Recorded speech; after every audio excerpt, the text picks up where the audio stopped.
Kala nyo ba urungan ko kayo? Hindi, papalaga ko sa inyo. Ang lakas ng loob mong maghamon.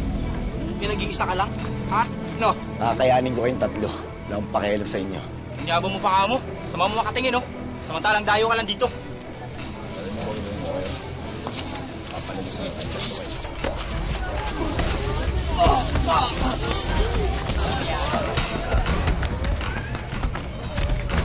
Ako yung anak ko! Huwag yung saktan!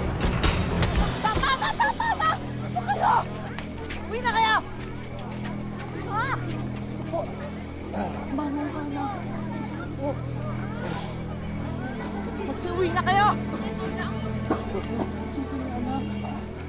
Ano na? Sa'yo. Ano ba kaya nyo? Oh, halika na. Hangad ng bawat ilaw ng tahanan na maging gabay na magsisilbing liwanag sa kanilang mga anak. Pero sa kaso ni Nanay Lina, hindi niya akalaing ang sobrang pagmamahal sa anak niyang si Joseph ang lalo pang magtutulak para lalo pa itong masadlak sa dusa. Paano haharapin ng isang ina ang kalagayan ng isang anak na unti-unting winawasak ng kanyang sariling katinoan? Sa magulang ba dapat isisi ang pagdurusang dinaranas ng kanilang mga anak? Magandang araw po mga kapuso. Ako po si Vicky Morales at ito po ang Wish Ko Lang. Nay, dahan-dahan lang masakit. Oo, dahan-dahan lang, ha? Nasasaktan ka? Hindi mo inisip yan nung nakipagbasag ulo ka. Jaime, tama na. Baka tumaas ang presyon mo. Tataas talaga ang presyon mo. Wala namang pakinabang dito sa bahay, nagdadala pa ng problema. O ano? Tinitingin mo, lalaban ka? Ha? Tama na, Jaime. Katatapos pa lang ng isang gulo ng anak mo, gusto mo na naman ng isa pa? Alam mo, kasalanan mo rin ito eh. Kinukonsinti mo. Mahiya ka naman doon sa mga kapatid mong nagbabanat ng buto sa Maynila. Ingay niyo. Tignan, kinakausap ko pa, tatalikuran ako. Hoy! Joseph? Kumay ka rito! Sige, sundan mo. Kaya nagkakasungay yan eh. Alam niya kasi may magtatanggol sa kanya.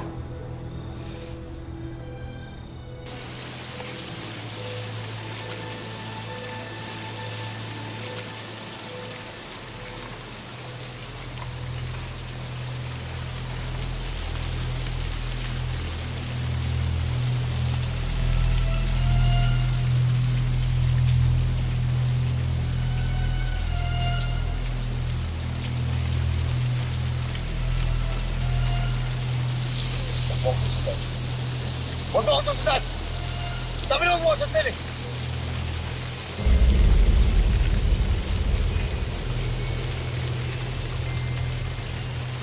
Saka lang!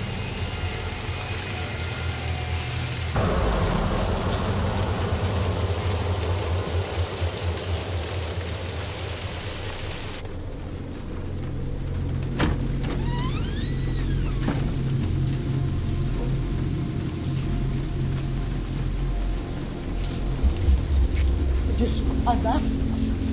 Kanina pa ako naghihintay sa'yo. Tambas-ambasa ka. Ano nangyari sa'yo? Sandali. Hihirang bata ka. Oo. Saan ka ba nagsusuot? Upo ka muna. Palit ka. Mamaya niyan eh. Sinipong ka. Nagnilagnat ka. Tulungan mo nga ako. Uy, bakit di mo ako sinasagot? Tanggalin mo yan. Taas mo na yung kamay mo. Anak ko naman, ano ba namang sakit ang ulo itong dinadala mo sa akin? Ha? Oh, ha? Anak, bakit mo hindi ako sinasagot? Oo, ikaw nang pakain ng baboy, tapos ako na mag-iigip. Oo. Psst! Kamahingi. Marinig ka ni nanay eh. Ano ba? Ikaw makulit. Ikaw makulit eh. Saka ba? Sabi na huwag kayo makulit eh. Ikaw makulit. Lumayo kayo. Ano ba? Lumayo. Lumayo kayo sa harap ako. Lumayo ka. Joseph, anak. Bangon na. Sabayin mo ako manangalian.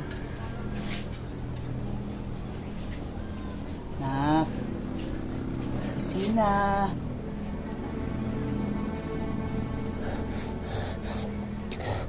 Ay, Diyos ko po. Ang taas ng lagnat mo. Jaime!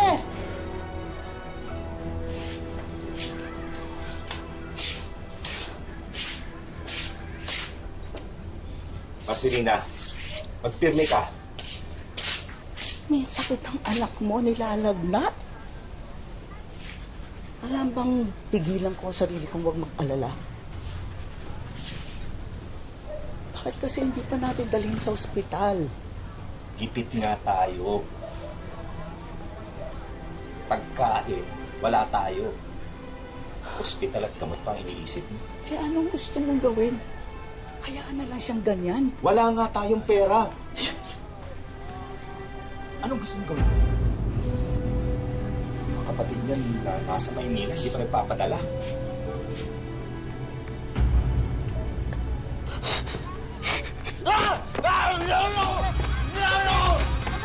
Joseph! Anak, bakit? Ano masakit? Uy, tatay, ayaw mo yan! Tama yan! Ay! Anak! Marcelina, nasasapian ng anak natin. Hindi na tayo makilala. Anak! Tumigil ka na! Masakit sa'yo! Dahil sa pag-aakalang pinaglaruan ng masamang espiritu si Joseph dahil sa mga inaasal nito sa kanila, nagpasya si Jaime na patingnan siya sa albularyo kahit pamariin ang pagtutol ng asawa niyang si Lina sa desisyong ito. Ngunit ang hindi nila alam, simula pa lang pala ito ng malaking dagok na kakaharapin ng mag-asawa sa piling ng kanilang anak na si Joseph.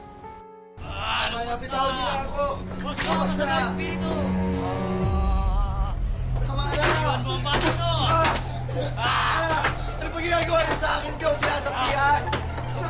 Ayasan mo siya! Nay! Tulungan niyo ako dito, Nay! Tama na! Nasasaktan ang anak mo! Hindi nasasaktan ang anak mo, Lina. Hinahanap ko lang kung sino nagpapahirap sa kanya.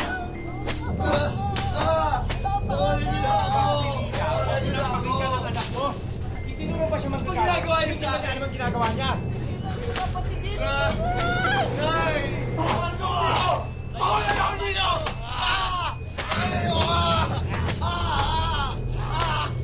Ano ba ginagawa niyo sa akin? Hindi naman ako sinasabihan!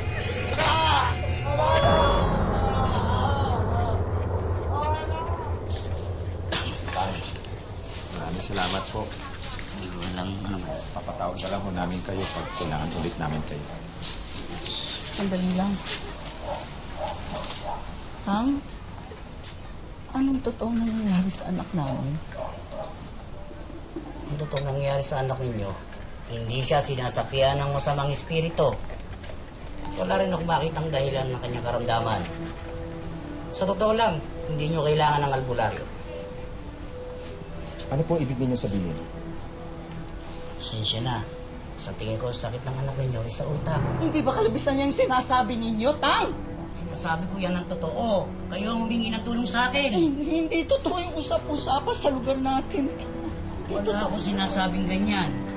Buti pa umalis na kayo bago tayo magkasakitan ng loob. Lina. Hindi totoo. Hindi totoo. Pasensya po kayo.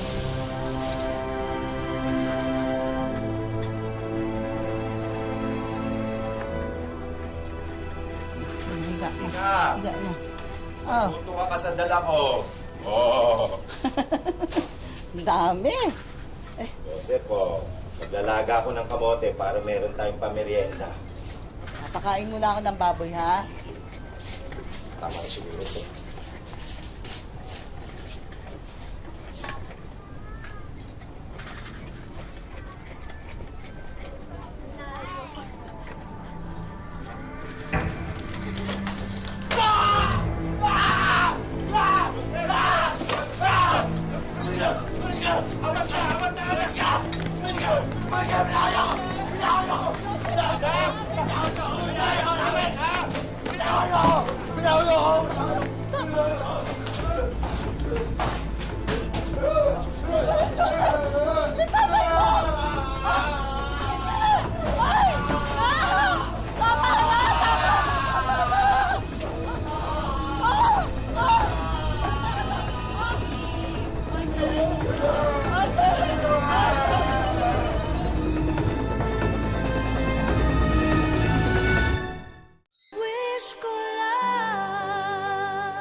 Aling Lina, nakikirami po kami.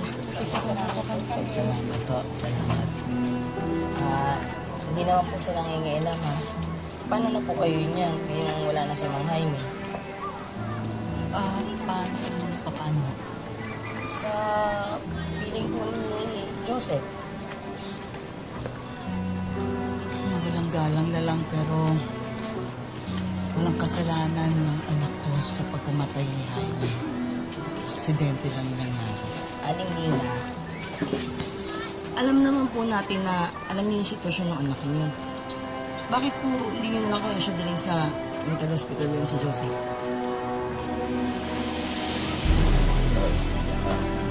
Anong ginagawa niyo dito, ha? Anong ginagawa niyo? Anong ginagawa niyo dito? Ha? Umalis kayo! Umalis kayo! Pakitali niyo Umalis kayo! Wag! Wag isaktan yung anak ko! Walang kasalanan yung anak ko! Wag isaktan yung anak ko! Wala niyo ako! Ano kayo?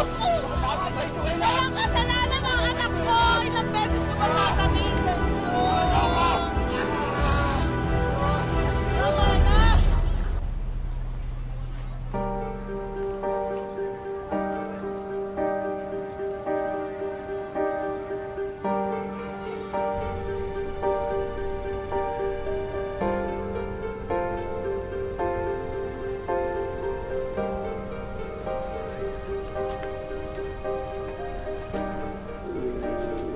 Nak? Nak?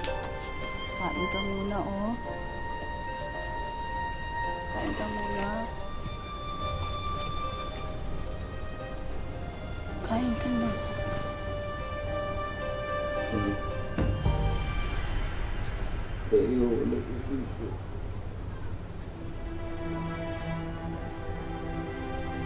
Balik na sa dati, Nay. Ayoko na dito.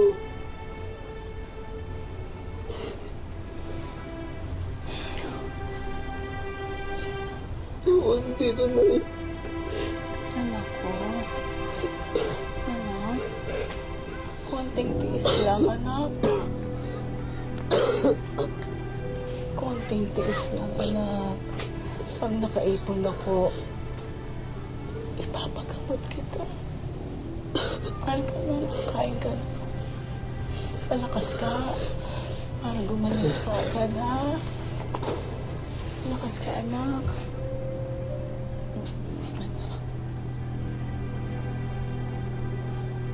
Sino ka?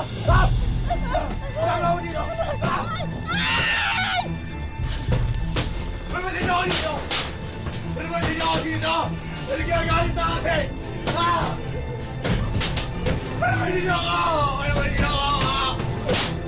Ano ba dito ako? Ha? Ano ba dito ako?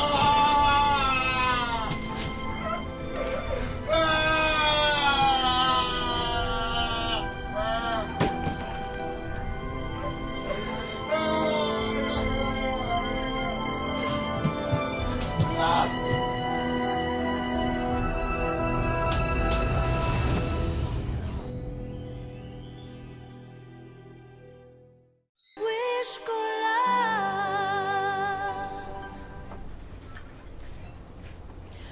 Hindi ko na alam kung anong gagawin ko.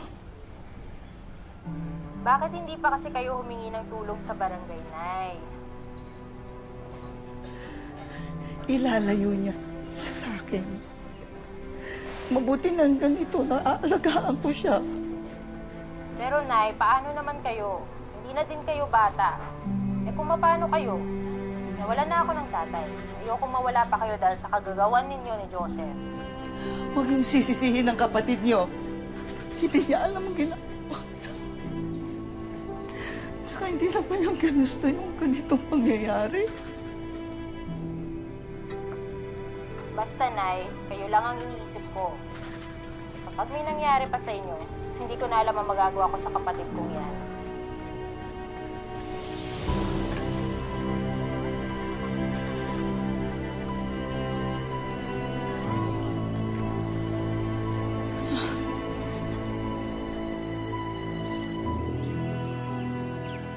Bili po kayo.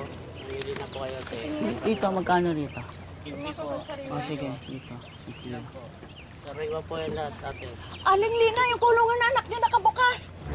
Ha? Sandali. Mamaya na kita babayaran, ha? Diyos ko. Joseph!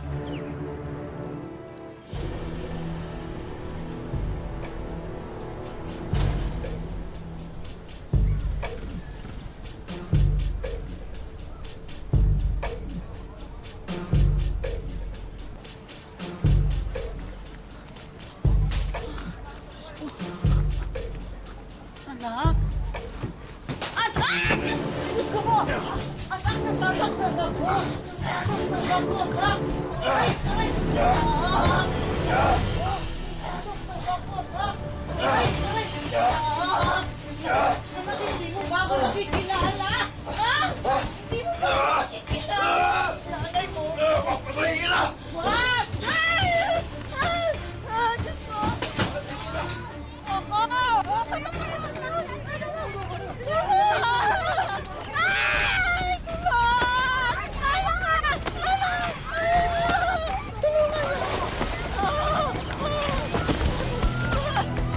Tama na! Anak ko yan! Huwag yung saktan! Hindi siya kriminal! Bitawan niyo ako! Tama na! Tama na!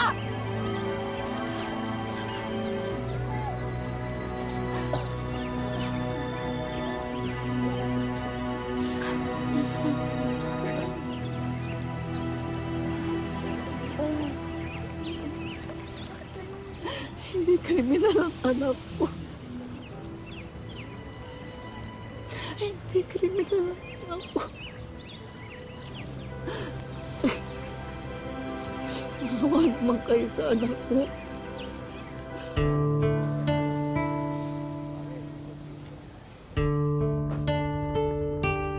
Dito sa Ginyangan, Quezon Province, nagsisilbing tahanan ang animoy kulungan na ito sa 34 na taong gulang na si Joseph. Taong 2000 nang takasan daw siya ng katinuan. Labag man sa loob ng kanyang pamilya na siya'y ikulong, ito raw ang tingin nilang mainam na solusyon sa kanyang sitwasyon. Yung nag-decide kami niya na itali siya, pagawan siya ng bahay talaga niya na para sa kanya. Kasi nanakit na siya, talagang hirap. Kasi makikita mo yung kapatid mo na ganyan, hindi mo matanggap na ba't ganyan siya, matino naman siya dati. Lagay na ang loob ko nga rin eh. Nagdadasal ng umaling. Madalas ay tahimik at tulala. Minsan na may nagsasalita mag-isa. Ganyan pang karaniwang lumilipas ang bawat araw ni Joseph. Pero may mga pagkakataong sinusumpong pa rin si Joseph. Kaya mas lalong nag-ingat ang pamilya ni Joseph para wala nang mapahamak. Nag-decide kami na palta ng mas malaking kadena, doblihin siya, dinoblihan sa paa, meron pa sa baywang. Tapos ng mga time na hindi siya kumbaga hindi siya mabilis, malimit magwala, nahagas naman kasi nagsusugat yung nasa dito sa ganto niya eh. Tinanggal, in-stay na yung nasa baywang. Hanggang ngayon, hindi naman na siya ganun ka-worse magwala na kasi malaki na yung kadena niya eh. Si Nanay Lina ang kasakasama ni Joseph sa bahay. At siya lang ang nagtsatsagang mag-alaga sa anak. Pinaliliguan, naahitan ko ng balbas, ginugupitan ko ng kuko, tinutulihan ko. Pag binigay mo yung brush, siya ang nagkukuskos. Di akala ang kinukuskos yung dikon. Bubusak ko na si shampoo, siya ang kukuskos. Pero dahil salat sa buhay, dumarating daw sa punto na toyo at mantika lang ang naipapakain ni Nanay Lina sa anak. Ito namang aming Joseph ay kung ano lang ibigay mo sa kanya, basta kakain siya, kakain at hindi naman siya mapili na sa ulam. Kung anong pagkain abot mo, kakainin niya.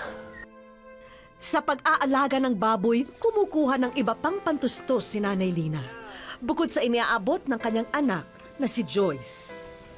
Para sa kapatid ko, ang gusto kong mangyari sa kanya, gumaling siya. Sana matulungan kami ng may talagang taos sa pusong tumulong sa amin. Ay, Joseph, magpagaling ka. Mahal na mahal kita din.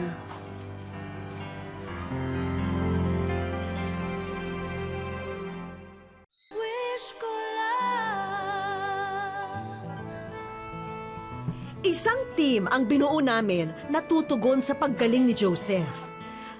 Mga doktor, nurse, mga social worker, health worker, volunteer mula sa Department of Health at marami pang iba ang gustong maging bahagi sa Oplan Sagip Joseph.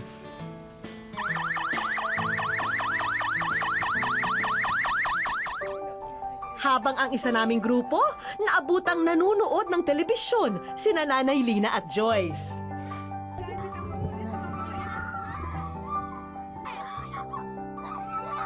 Tila nagkakaroon ng aberya sa palabas na kanilang pinapanood. Pansamantala naming pinuputol ang programang ito para sa kapapasok lang na mahalagang balita. Hi Joyce! Kayo ay nasa wish ko lang. Nakarating sa amin itong wish mo para sa iyong Nanay Lina at kapatid na si Joseph. Kaya, ready na ba kayo sa mga inihanda naming sorpresa para sa inyo? Hindi makapaniwala si Joyce sa kanilang napanood. Sobrang salamat, sobrang natutuwa kasi sa tagal-tagal na panahon matutulungan niya yung kapatid ko. Tapos yung nanay ko, para sa kanya to kasi awang-awa na ako sa nanay ko sa pag-aalaga sa kapatid ko. Hindi ko makataniwala nung mangyayari ito kasi dati nanonood lang kami. Laging ulood ako, napapanood ko lagi yung programa niyo. Kasi nga hinihiling ko na sana maghimaya ang Diyos na makaabot kayo dito. Yung tulong na ginagawa niyo, maabot kami ng tulong niyo. Kaya Narito na ang mga sorpresa para sa mag-iina. nanganak agad ang baboy mo. Ang laki na! Oh, 3 agad! Uwis ko lang. Una na riyan ang mga damit para kay Joseph. Sabi mo, walang susuotin. Ngayon, meron na. Uteng inay. Ang gaganda. Hawakan mo. Siyempre, sinamahan na rin namin yan ng cellphone para kay Nanay Lina. May pandagdag pagkakakitaan din kaming kaloob dahil ang 3 little pigs na ito, inyong-inyo na rin. Sinamahan na rin namin yan ng feeds na magpapalusog sa kanila. Ay, inahinin ko yan. May kapalit ng inahin nila. Narito rin ang medical assistance na maaring makatulong sa inyong pagpapagamot kay Joseph. Pero hindi pa riyan nagtatapos. Samahan niyo kaming salubungin ang mga taong tutulong sa iyong kapatid Joyce. Musta po kayo? Nilapitan na rin ni Doc Evelyn ang pasyente. At dahil matagal na panahon na rin nakakulong dito si Joseph, hindi na raw nila alam kung nasaan ang susi. Joseph! Gusto mo ba tanggalin natin yung... Kaya ang kaibigan natin mula sa Bureau of Fire Protection na ang magtatanggal ng mga kadena kay Joseph, kaagapay ang ating kapulisan. Tayo, suot mo shirt mo. Dali, ganda ba? Hindi matatawaran ang saya na nararamdaman ni na Joyce ng mga oras na yun. Tanggal na tayo. Wala nang mabigat sa bayong mo. Punta mo.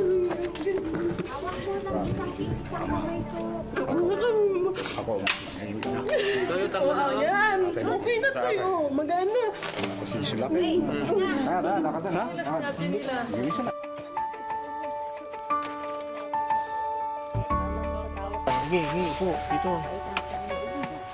Sinimulan ng suriin si Joseph.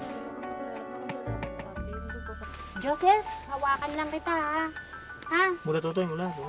Ipapa-admit natin sa 13 Martires, no? Kasi kinordinate na ni Ma'am Paula. So doon siya gagamutin ng ng buong buo.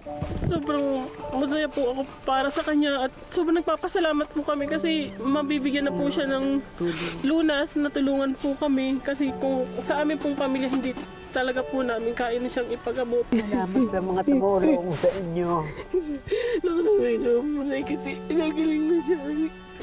This is a case of schizophrenia. So chronic illness siya, mental illness. So kailangan maggamot siya, madala siya sa mental psychiatric facility para magamot siya ng maganda, ng maayos. Mahaba-habang gamutan daw ang pagdaraanan ni Joseph.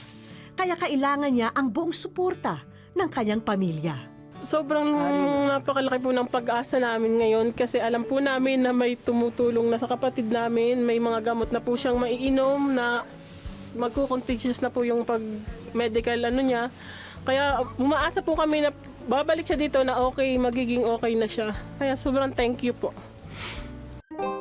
Sa kabila ng dinanas na hirap at pasakit ni Lina sa kanyang anak na si Joseph, pinatunayan niyang mas matimbang ang pagmamahal niya sa kahit na anumang dagok na dumating sa kanyang buhay.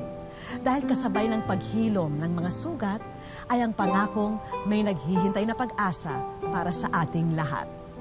Maraming salamat po mga kapuso. Ako po si Vicky Morales at ito po ang Wish Ko Lang.